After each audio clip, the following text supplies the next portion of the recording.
Bill Gates, Elon Musk, Jeff Bezos, mark Zuckerberg और Warren Buffett, इन तमाम billionaires को पीछे छोड़ने वाले जमशेदजी टाटा ने दुनिया में सबसे ज्यादा चैरिटी की। जमशेदजी टाटा पिछले 100 सालों में दुनिया की सबसे बड़ी चैरिटेबल पर्सनैलिटी माने जाते हैं।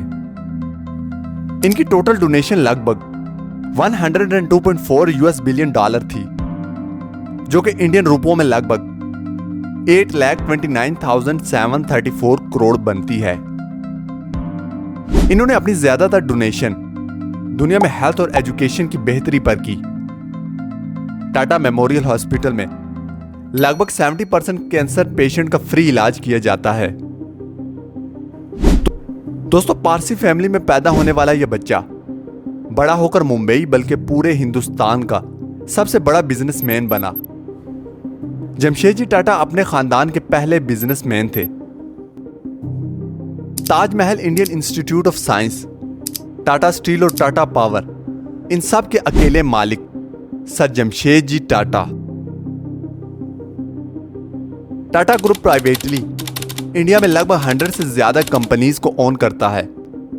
टाटा ग्रुप दुनिया के 100 से ज्यादा कंट्रीज में ऑपरेट करता है।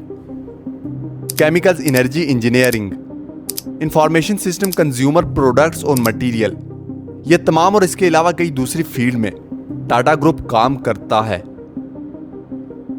दोस्तों, टाटा ग्रुप के पूरी दुनिया में लगभग 5 लाख से ज्यादा एम्प्लॉयज हैं। ये तमाम एम्प्लॉयज दुनिया में लगभग 700 मिलियन से ज्यादा कस्टमर को सर्व कर रहे हैं। जमशेदजी टाटा को फादर ऑफ इंडियन इंडस्ट्री कहा जाता है।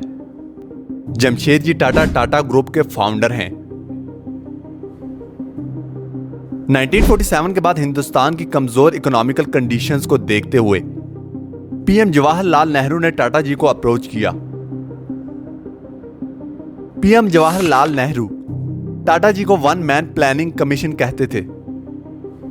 टाटा जी ने 1868 में एक ट्रेडिंग कंपनी बनाई और बाद में इन्होंने टेक्सटाइल इंडस्ट्री में कदम रखा। 1869 में इन्होंने एक दिवालिया ऑयल मिल खरीदकर उसे एक कॉटन मिल में चेंज कर दिया, जिसे अलेक्जेंड्रा मिल का नाम दिया गया। दोस्तों, टाटा जी के जिंदगी में 4 गोल्स थे। अपनी खुद की आयरन और स्टील कंपनी बनाना, एक वर्ल्ड क्लास लर्निंग इंस्टीट्यूशन बनाना, एक यूनिक किस्म का होटल बनाना और एक हाइड्रो पावर प्लांट बनाना। 1903 में मुंबई में इंडिया का सबसे पहला होटल ताजमहल जमशेदजी टाटा ने बनाया। यह उस वक्त का पहला होटल था जिसमें इलेक्ट्रिसिटी मौजूद थी। इसी तरह टाटा स्टील, टाटा पावर और इंडियन इंस्टीट्यूट ऑफ साइंस को एक स्टार्टअप के लिए एक बेस्ट रास्ता दिया। ये तीनों कंपनीज टाटा जी की डेथ के बाद ग्रो हुई। टाटा जी इंडिया को कॉटन का लार्जेस्ट प्रोड्यूसर बनाना चाहते थे।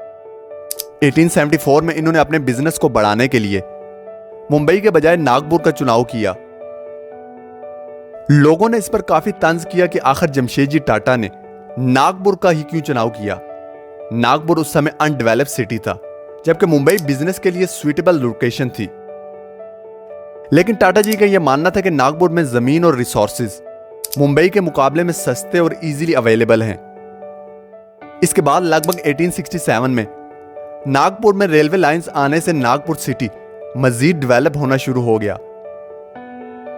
1877 में टाटा जी ने एक नई कॉटन मिल यानी कि एम्प्रेस मिल बनाई। 1885 में टाटा ने पुंडेश्वरी में एक और कंपनी बनाई, जिसका मकसद इंडियन टेक्सटाइल प्रोडक्ट्स को फ्रेंच कॉलोनीज तक पहुंचाना था, और वो भी फ्री ऑफ टैक्स ड्यूटीज। लेकिन उस वक्त टेक्सटाइल प्रोडक्ट की डिमांड कम होने से यह आइडिया फेल हो गया।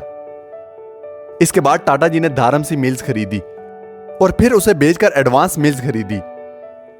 दोस्तों, एडवांस मिल्स का नाम एडवांस इसलिए रखा गया क्योंकि यह उस वक्त टेक्नोलॉजी में मुंबई की बाकी मिलों से आगे थी।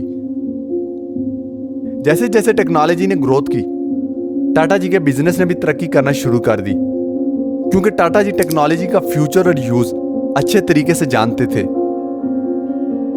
टाटा जी का असल मकसद हिंदुस्तान की इंपोर्ट को कम करके इंडियन एक्सपोर्ट्स को बढ़ाना था, जिसकी बिना पर इन्होंने स्वदेशी मिल कायम की। उस वक्त मैनचेस्टर से आने वाला कपड़ा पूरे हिंदुस्तान में मशहूर था। मैनचेस्टर का कपड़ा नरम और मजबूत था, जबकि इंडियन कपड़ा उस वक्त मोटा और कम मजबूत था। जमशेदजी टाटा का यह विजन था कि मैनचेस्टर के इस कपड़े के बराबर की प्रोडक्ट इंडिया में तैयार की जाए। इस मकसद के लिए इन्होंने हिंदुस्तान में उगने वाली कॉटन पर भी डिफरेंट एक्सपेरिमेंट्स किए। इन्होंने कॉटन की काश्त के लिए इजिप्शियन फार्मर्स के रूल को फॉलो किया और यह तरीका इंडियन फार्मर्स में भी आम किया, क्योंकि इजिप्शियन कॉटन को दुनिया में सॉफ्ट कॉटन माना जाता था। दोस्तों, टाटा स्टील एशिया की पहली और इंडिया की लार्जेस्ट स्टील मिल है। यह कंपनी दुनिया की 5th बड़ी लार्जेस्ट स्टील मिल है, जो हर साल 28 मिलियन टन स्टील प्रोड्यूस करती है। Tata hydro power supply company India की first largest private electricity company है। इसकी जनरेशन कैपेसिटी 8000 मेगावाट है।